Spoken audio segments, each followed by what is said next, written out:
नमस्कार। ये है फलक की कहानियों का अद्भुत संसार। किस्सा कहानी, कहानियाँ जिनमें हम लिखते हैं खुद को।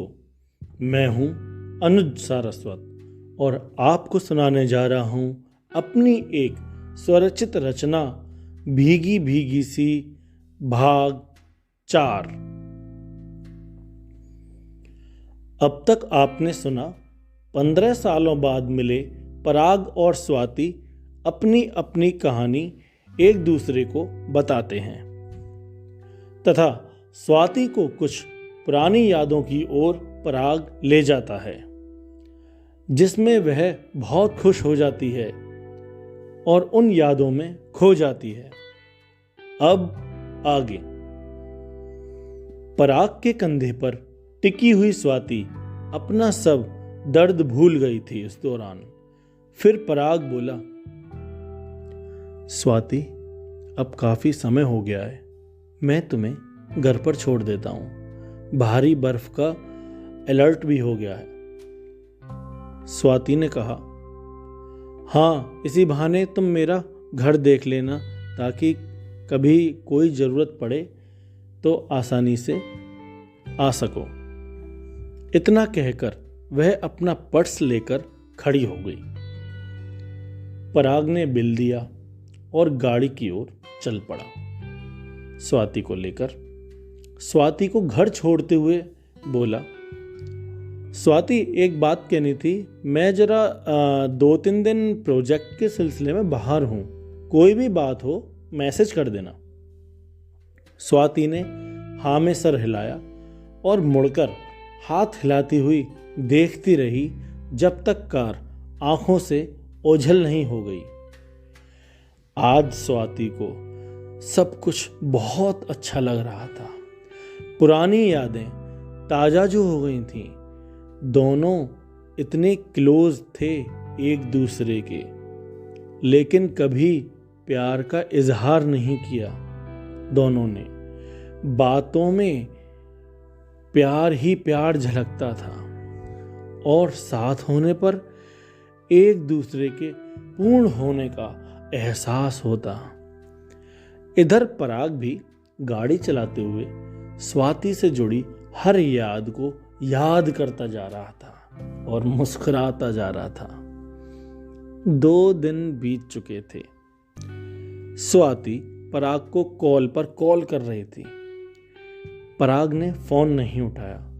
स्वाति घबरा गई थी। इधर पराग ने जब फोन देखा 130 मिस कॉल स्वाति की थी। उसने तुरंत फोन किया और बोला, हाँ स्वाति, सब ठीक तो है ना? इससे आगे वह कुछ कह पाता। स्वाति बोली, क्या पराग, कहाँ थे? मेरी तो जान ही अटक गई थी। तुमसे बहुत जरूरी बात करनी है। मैं तुम्हें फोन पर नहीं बता सकती। मेरे को शाम को मिलो वहीं कैफे में। पता नहीं, और हाँ, फोन को क्यों नहीं तुम ऑन करते हो?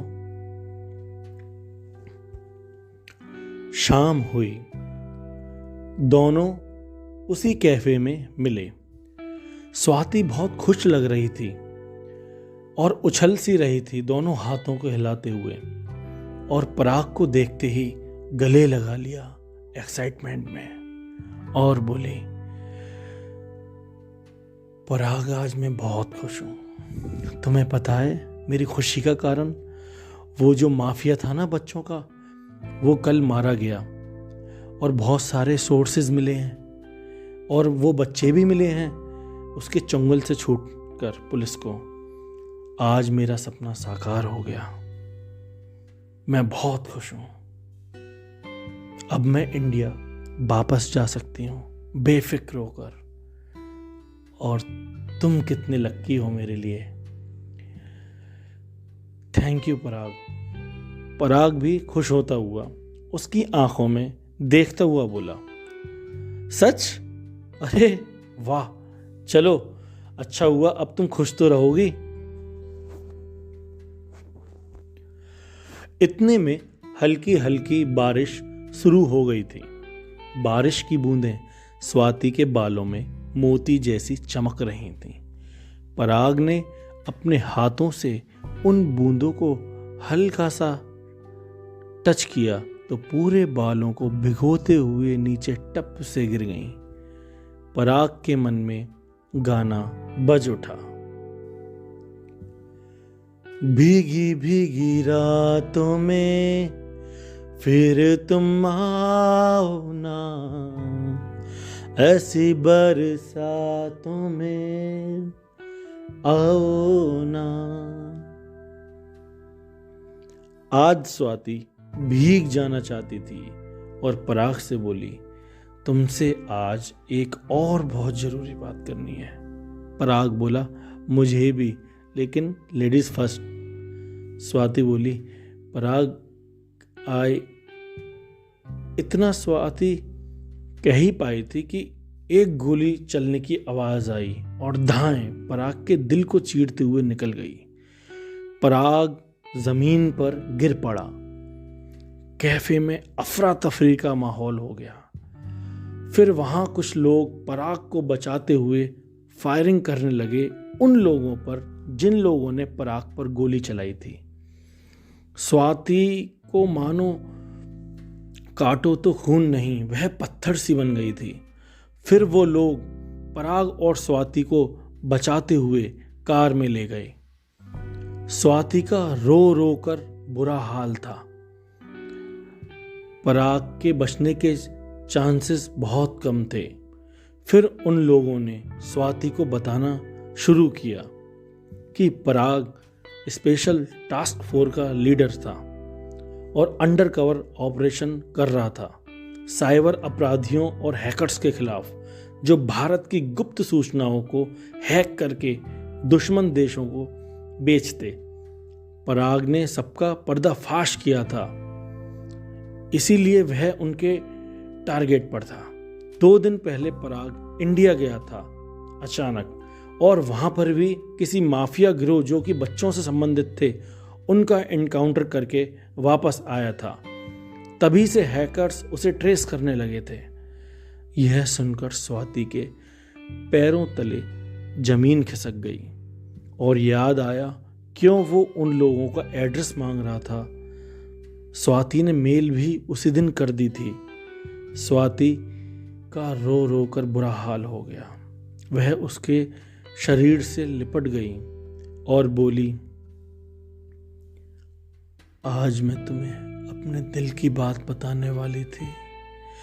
मैं और तुम मेरा दुख दूर करके ऐसे सोए हो कि उठे ही नहीं।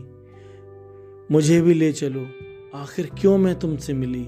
मेरी वजह से तुम्हारी यह हालत हुई है। मैं खुद को कभी माफ नहीं कर पाऊंगी। इतना कहते ही एक ऑफिसर्स की रिवॉल्वर निकालकर स्वाति ने अपने कान के पास रख ली और ट्रिगर दबाने ही वाली थी कि दूसरे ऑफिसर ने झटके से उसे दूर फेंक दिया और स्वाति के हाथों को लॉक कर दिया। इधर पराग का शरीर शांत हो चुका था। हॉस्पिटल पहुंचकर डॉक्टर्स ने भी डेथ डिक्लेयर कर दिया। इस पूरी घटना को 3 साल बीत चुके थे। फिर एक खबर आई। अंडरकवर एजेंट ने हैकर्स का पूरा गैंग तबाह कर दिया।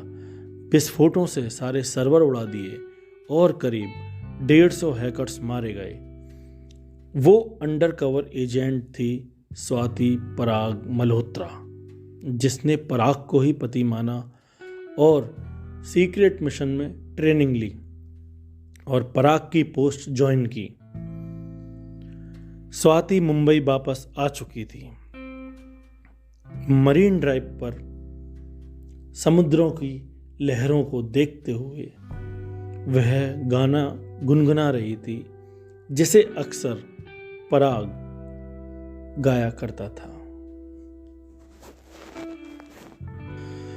मेरी भीगी भीगी से पलकों पे रह गए, जैसे मेरे सपने बिखर के जले मन मेरा भी किसी के मिलन को, अनामिका का तू भीतर से मेरी भीगी भीगी सी। ये कहानी इतनी ही। अभी आप सुन रहे थे अनुज सारस्वत की आवाज में स्वरचित रचना भीगी भीगी सी अंतिम भाग। ये है फलक का चैनल किस्सा कहानी। इस चैनल को आप लाइक और सब्सक्राइब करना ना भूलिए। बहुत बहुत धन्यवाद।